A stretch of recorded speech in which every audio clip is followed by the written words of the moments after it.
안녕하세요, it's Jia. Welcome to my cooking channel. Today we'll be making sukchunamu, which is mung bean sprout side dish. I have a lot of this and I decided to make a delicious mung bean side dish. Okay, I washed this and we want to drain it.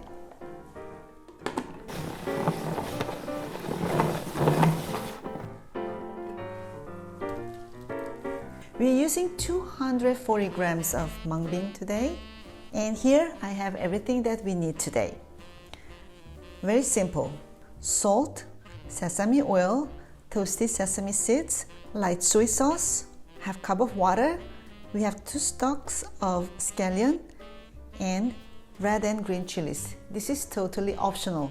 If you don't like spicy, you can omit the chilies. We're gonna start from cutting the vegetables.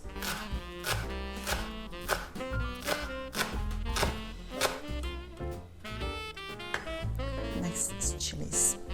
Since mung bean itself doesn't have a strong flavor, I like to give a nice kick to it. So using a little bit of chilies and giving them a color makes this dish look very vibrant as well. Good. Now, let's start cooking the bean sprout. We're going to put all the bean sprout all at once in a pan. We're going to cook without using any oil.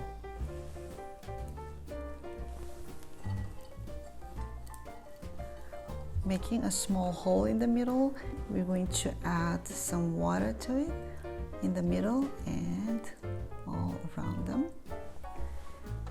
And cook in a medium-high heat. So we add a little bit of water to it. We're going to steam it this way for about 3 minutes. Cooking this way, it makes the bean sprout much crunchier and it doesn't lose the flavor of the mung bean, so it's very flavorful.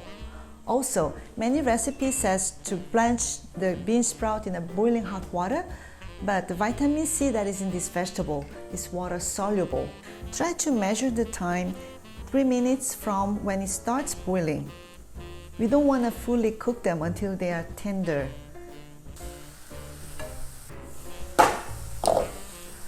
Okay, it's well steamed.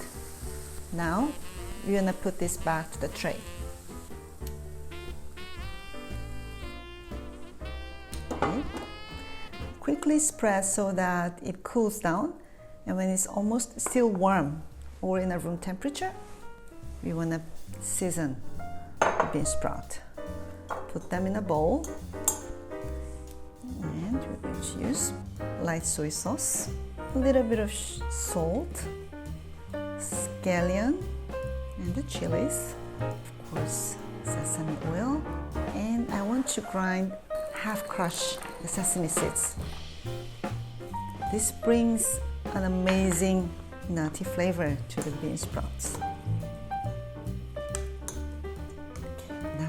Ready to eat.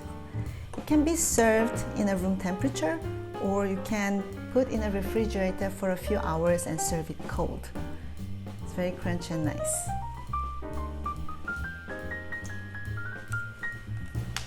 If you want to give them just a color but you don't want spicy, you can substitute green and red chili to a bell pepper. Just add chopped bell pepper to it, and those bell pepper makes this much more colorful.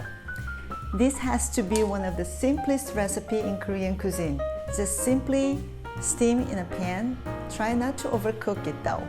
Undercooked is better than overcooked. Thank you for watching. See you next time.